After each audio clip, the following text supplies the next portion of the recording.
big breeze for all the teams right now in the Volvo Ocean 65 class as leg 10 winds down to its final conclusion. We are seeing boat speeds of 25 knots plus as Mafre take the lead and charge away in a big downwind conditions, something that the Spanish boat are reveling at the moment out on the water. Reefs are coming in and out, sail combinations becoming absolutely vital. But one thing's for certain, these sailors are going to be hanging on incredibly tight as we're going to see some incredibly impressive speeds. I've got Conrad Coleman with me here in Alicante in race headquarters, and we're going to be taking you through what's happening right now on the racetrack. But before we have a look at the live positions, let's bring you the winner of our competition. Yesterday, we asked you which boat was going to be in the lead and by how much. This was going to be the prize that you can win, this signed poster by all the skippers, and we can tell you that we did get 2 correct entries. It was Mafre and it was 4.80 nautical miles. 2 of you were correct, but 1 of you got there first. This was the winning entry that we got. So David Nanini, congratulations to you. Get in touch with us and we will get the poster out to you.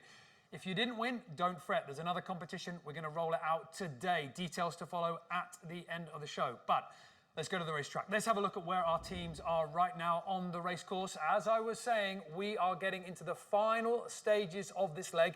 It is a short sprint, and we've got just under a little way to go. Sunhunkai Scallywag back in 7th place. They closed up the miles yesterday. Now, however, it's not looking too good for them. They need to find a little bit more of an edge. Vestas 11th Hour Racing currently hanging on to that front pack, but they are down in 6th place. Just ahead of them, we've got Team Axonabel in 5th place. And then just to the north of them, their fellow countryman, Team Brunel in 4th. Turn the Tide on Plastic is in a podium position right now with Dongfeng Race Team ahead of them to the east in 2nd place.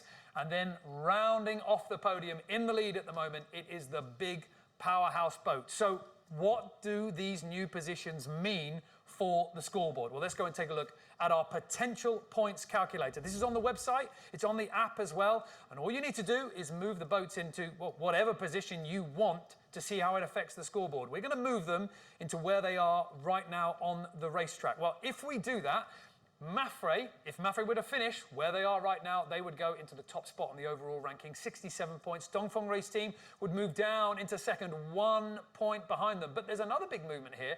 Turn the Tide on Plastic, currently 3rd. If they can hang on to that, or indeed do better, with Team Sunhunkai Scallywag down in 7th, Kafari and crew will move ahead of them in the overall rankings. However, there is 1 extra point waiting for the teams, or waiting for 1 team in particular. On the right-hand side, if you have a click on the total elapsed time, it brings you up to this scoreboard here. So, Conrad, there's 1 more point waiting. I mean, Dongfeng Race Team's got it, right? Well, that's certainly the case, because if you look over here, we can see a big difference between Dongfeng Race Team at 118 days, 14 hours versus Team Brunel at 119 days, 10 hours. So about 20 hours of difference. That is an incredible difference.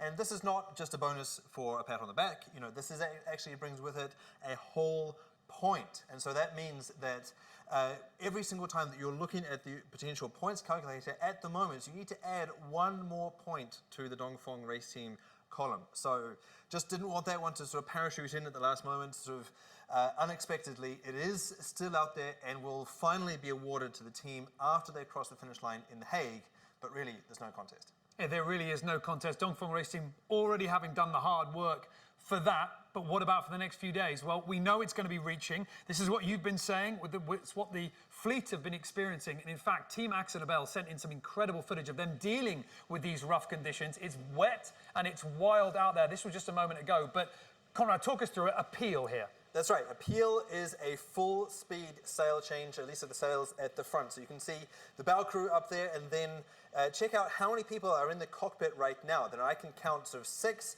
and then you've got 2 more up here. And so that's basically the full complement of the crew is up on deck. So there we've got Brad Friend, the bowman, clipping in the tack and also the head.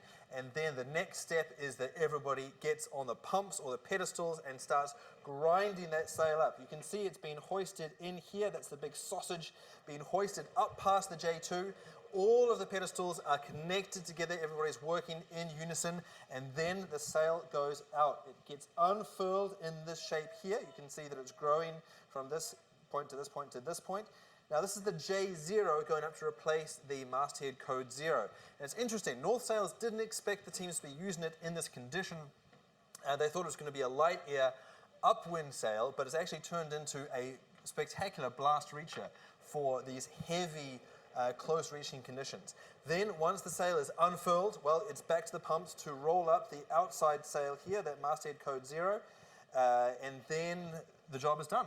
So 2 sails up at the same time, keeping the speed up. But there's one other thing to point out here. Masthead code 0 being furled away, but a couple of extra safety turns. Just explain why they're so crucial. Well, that's because the next step is to drop that taut sausage, and those extra safety wraps are absolutely crucial to stop it unfurling on its way back down the mast. And this is something that we're going to be seeing a lot over the next 24 hours. The foredeck team clipped on, going forward, bringing the bag, dropping the sails. The next one coming up, it's all going to be about how you set your boat up for these incredible reaching conditions. And we're going to see some big speeds here. I mean, this is what it's going to be all about. So who's going to do well under these circumstances? Well, one way to find out is to go and have a look at who's been doing well in these conditions in the past. So let's do that right now. Let's go all the way back here to leg 2. This was down towards Cape Town, and when we got down south into those big breeze, Dongfeng Race Team had found themselves in 4th place. But now the reaching battle was on. So they overtook Team Brunel with superior speed. They overtook Vestas 11th Hour Racing with superior speed.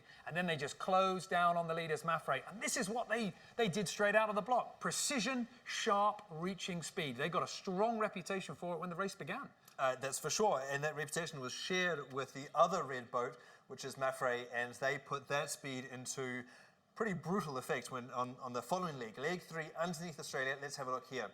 That first they started off outworking their Chinese competitors. They were down here jibing in strong conditions, bouncing off that ice exclusion zone, and you can see how many more jibes they did relative to the other boat, and they were not done yet. As soon as it turned into straight line speed, they continued to extend, and that's why I think that Xavier Fernandez is in a great position now.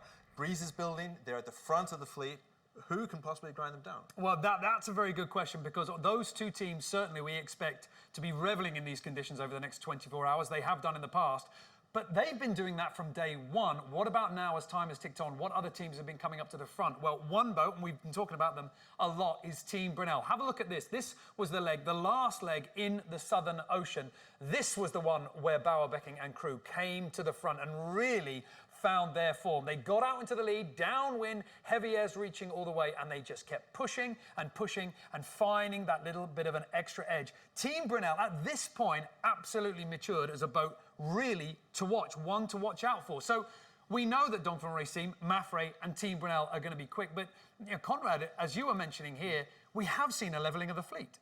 That's right. The fleet is a lot more homogenous, and the talent has sort of spread out, sort of leaked out of the enclave of the red boats at the top there, and then everybody else has been sort of spying on them as the race has gone on. And in the last leg, in strong, heavy conditions, you can see that was put into great effect by Team Ex Nobel. They went on to become the fastest boat in the history of the entire Volvo Ocean race in any class, in any edition. So that was Team Ex Nobel, 602 miles. But most notably, the entire fleet almost went over the previous standard of 550 mark, established by the winning boat in the last edition of the race, Team Abu Dhabi. So everybody knows how to go fast at this point. But as you're saying, Team Axonobel, they did get the edge on everybody. And I spoke to Jules Salter, the navigator on board Team Axonobel, and asked him, well, surely he's got to be feeling pretty confident now that they're in their element. Well, I think we were, but it's quite different conditions at the moment. But hopefully our reaching speed will improve, and we can at least hang with the boats that are around us. Give us an idea of just what the weather conditions are like. I know they're set to worsen. How bad is it at the moment? The sea stays very smooth for the wind speed. It's 24 to 26 knots of wind. But the waves are probably only a metre, if that.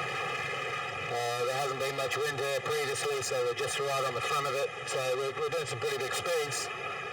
And also we're just coming in the lee of the island here a little bit now, so it's getting a little gustier, but it's a bit hard to read it because the visibility is about a mile or 1.5 miles, so you can't really see the pressure coming, or even the islands, which are only 20 miles away.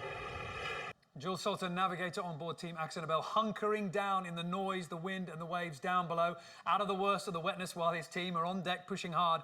A boat that we should expect to see some great things for over the next 24 hours, along with Team Brunel, Dongfeng Race Team and Mafre. But what about somebody who's just recently found their form? Let's take a look at what's been happening on the track over the last 12 hours. Turn the tide on plastic.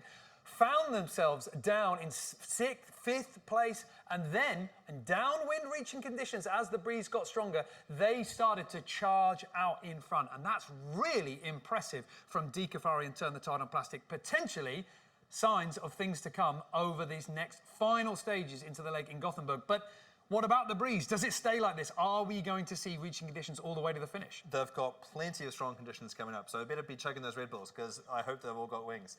Have a look at the tracker now, and we can sort of dissect a little bit about what's going to be coming up. So you can see that they're into their orange patch. Strong breeze at the moment, 25 knots of wind plus being experienced across the fleet at the moment. But then up, once they're past the Orkney Islands, you can see that the depression is coming, and also, well, you can see all of this hot red means lots and lots of wind, and also just basically gnarly conditions is going to be coming for that North Sea crossing. Once they get to Norway, crossing in there, we should have the cold front going across them. That means a big transition, lots of rain, lots of thunder and lightning, and a wind shift potentially for a final run into Gothenburg. So really challenging conditions coming up all the way through, and it can lead to some sort of mixed feelings. Great sailing, but hard work, certainly as experienced by Vestas. It's, as slow as the first couple days have been on this leg, it's been kind of nice to be dry and relatively warm. The next 48 hours sound to be pretty wet. We've had a lot of those conditions between the transatlantic and the two southern oceans. So, main on, guys. So hold that. Another leg of contrast, but should make for a quick run into Gothenburg. Do you promise me these are the last days of water, getting water in our faces? No, it's been a tough old race for having plenty of water over the deck and lots of wind and pretty rough conditions. So I guess we'll try and enjoy the last of it and be glad when it's over. Now, in the more than 100,000 miles that I have spent offshore in various races around the world, I certainly know the feeling, the sort of mix of melancholy, excitement, and relief that is associated with finally making it towards the final miles just before the finish line. And it's interesting there, you know, we picked out that clip from Stacey, and we are by no means dumping on her by highlighting it, because remember folks, they are not superheroes, but they have been living through 9 months of absolutely incredibly challenging circumstances. And so, even the top sailors in the world are excited about getting their hands on one last final blow, but they know that it's going to take a lot out of them as well. And so they are all counting down the miles, the minutes, the seconds to that final finish line. And you are absolutely right, because those final little pushes to the finish line, they are going to be extreme. We are going to see some big speed, so we thought we'd have a little bit of fun with it. We are going to launch another competition today. It is live right now, and the prize is this T-shirt signed by all the skippers, and all you got to do to win it is you got to let us know which team you think is going to reach the highest peak speed in between now and 1200 UTC tomorrow. You can enter by commenting on this video on Facebook or YouTube, plus the quick fix in the morning, and then on tomorrow's show we're going to be announcing the winner. So these are the hashtags that you've got to use. Put the hashtag in for your team that you think are going to reach the highest peak speed, then add the speed in knots. You can go into decimal places, you can go as accurate as you want to. You can enter as many times as you would like. But as we saw in the competition that we've just closed today, you've got to get there first. If you've got the same answer as somebody else, whoever was brave enough to put down their opinion first will be the one that gets it.